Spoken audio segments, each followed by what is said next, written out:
नमस्कार। जीवन का एक अंतिम सत्य है, वो है निरंतर बदलाव। आप जानते हैं कि हमारी ज़िंदगी में, हमारी धरती के ऊपर निरंतर परिवर्तन होते रहते हैं और परिवर्तन ही सत्य है। तो जो लोग परिवर्तन के साथ अपने आप को बदलते हैं वही आगे सरवाइव करते हैं, विकास करते हैं, सफल होते हैं। जो लोग परिवर्तन के साथ या जो देश परिवर्तन के साथ अपने आप को बदल नहीं पाते हैं वो उतने विकसित या उतने सफल नहीं हो पाते हैं। तो परिवर्तन को भांपना कि आगे किस तरह के परिवर्तन हो रहे हैं और उसके लिए अपने आप को तैयार करना मनुष्य के जिंदगी के लिए बहुत आवश्यक है। और अभी तक हम इसी बात में सफल हुए हैं और इसीलिए हम इतनी बड़ी जनसंख्या पृथ्वी पर पैदा कर सके हैं। तो अगर इसी चीज़ को हम रोज़गार के क्षेत्र में देखें कि रोज़गार में किस तरह के परिवर्तन आ रहे हैं, शिक्षा में किस तरह के परिवर्तन होना चाहिए और कौन से लोगों को आगे काम मिलेगा, कौन से लोगों को नहीं मिलेगा, तो इस बात को अगर हम अभी से समझ जाएंगे, हमारे नीतिकार, हमारे विद्यार्थी और पेरेंट्स, तो वो अपने बच्चों को उस तरह से शिक्षा दिला पाएंगे, उस तरह से तैयार कर पाएंगे ताकि उन्हें जॉब मिल सके। हम सभी जानते हैं कि अब जो भारत देश है वो विश्व का सबसे बड़ी जनसंख्या वाला देश है और हमारे यहाँ लगभग 142 करोड़ लोग रहते हैं। तो ये जो जनसंख्या है इसमें हम सबसे यंग नेशन है और हमारे यहाँ जो बच्चे हैं उनकी जनसंख्या ज़्यादा है, युवाओं की जनसंख्या ज़्यादा है और वृद्ध लोगों की जनसंख्या अभी तुलनात्मक रूप से कम है। तो ये भारत के हित में एक अच्छी बात होती है। अगर हम अपने स्कूलों को देखें तो ब्रांड इक्विटी फाउंडेशन ने अपनी रिपोर्ट 2022 में जारी की और उन्होंने कुछ आंकड़े दिए कि अभी हमारे देश में 260 मिलियन बच्चे स्कूलों में इनरोलमेंट करते हैं और इन बच्चों को 1.5 मिलियन स्कूल्स में पढ़ाया जाता है और इन स्कूल्स में 9.7 मिलियन टीचर्स इन बच्चों को पढ़ाते हैं। अगर हम ये अनुपात देखें तो इसमें 70% जो स्कूल हैं वो शासकीय स्कूल आते हैं। अभी एक अनुमान ये लगाया गया है, जो international mobile association of India है और कंटार रिसर्च फाउंडर ने ये अनुमान लगाया है कि सभी लोग इंटरनेट का उपयोग सीखने के लिए नहीं करेंगे। फिर भी मोबाइल टेक्नोलॉजी जिस तरह से बढ़ रही है तो 900 मिलियन लोग यानी 90 करोड़ के आसपास लोग मोबाइल का उपयोग करेंगे। इसमें अगर हम देखें कि हमारे यहाँ जो किस तरह की जनसंख्या है, तो मैंने आपको बताया कि हमारे यहाँ 40% से अधिक जो जनसंख्या है वो 25 साल से कम की है। यानी इनको अभी शिक्षा की ज़रूरत है और फिर आगे इन्हें रोज़गार की ज़रूरत होगी। तो ये अगर हम समझें कि हमारे यहाँ प्राइमरी स्तर पर सबसे ज़्यादा इनरोलमेंट होते हैं, पर हायर एजुकेशन तक आते आते ये इनरोलमेंट बहुत कम हो जाते हैं और ये केवल 27% ही बचते हैं।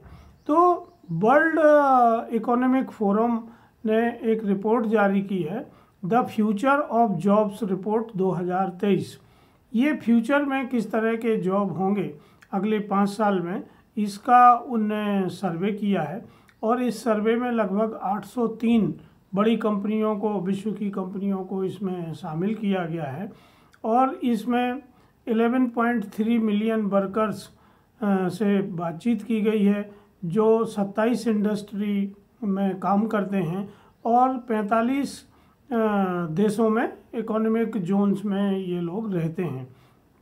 तो कोशिश ये की गई है कि इसमें पूरे विश्व के ट्रेंड को समझा जाए।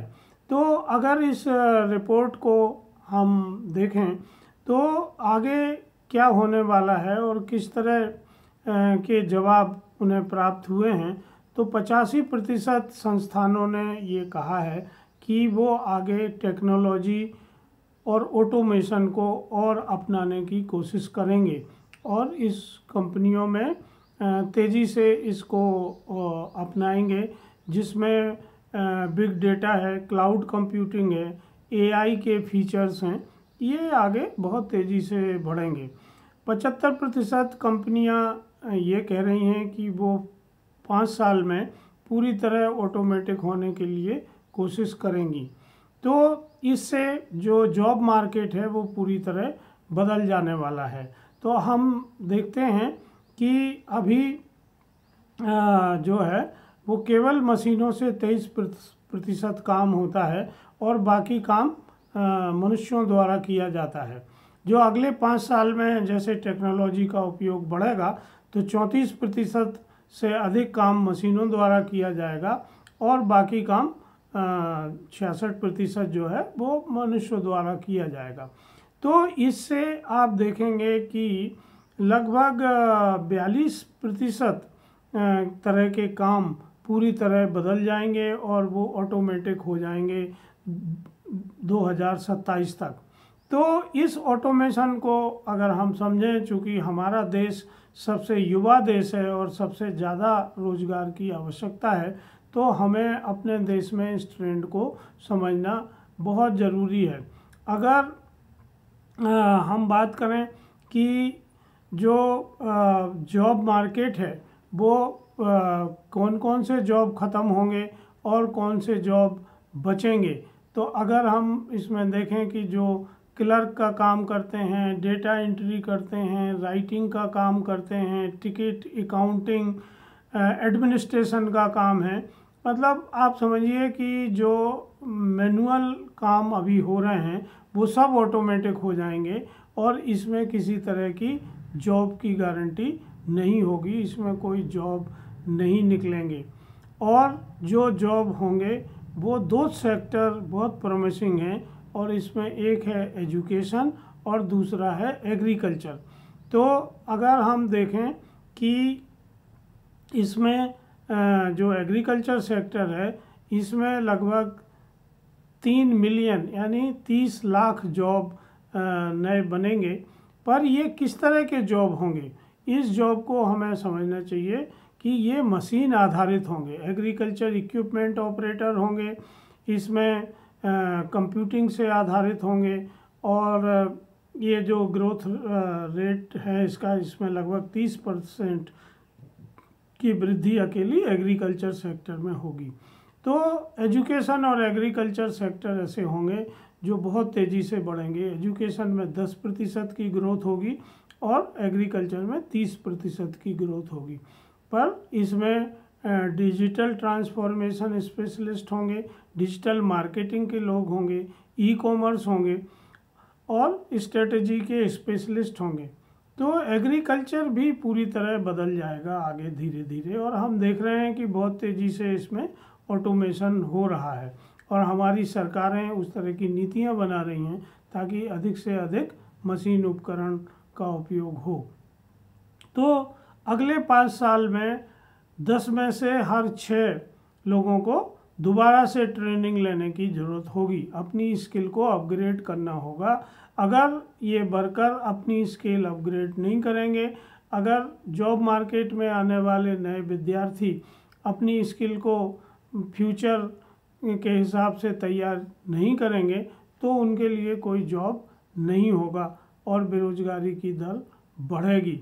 तो यहाँ जो ई फसल ट्रेनिंग इंस्टीट्यूट कर्मा सेतु है वो आपको कैरियर गाइडेंस करता है, स्किल की ट्रेनिंग देता है ताकि आप वो स्किल एक्वायर कर सकें जिससे आप जॉब पा सकें, जिससे आप मार्केट में अपने जॉब को बचा सकें।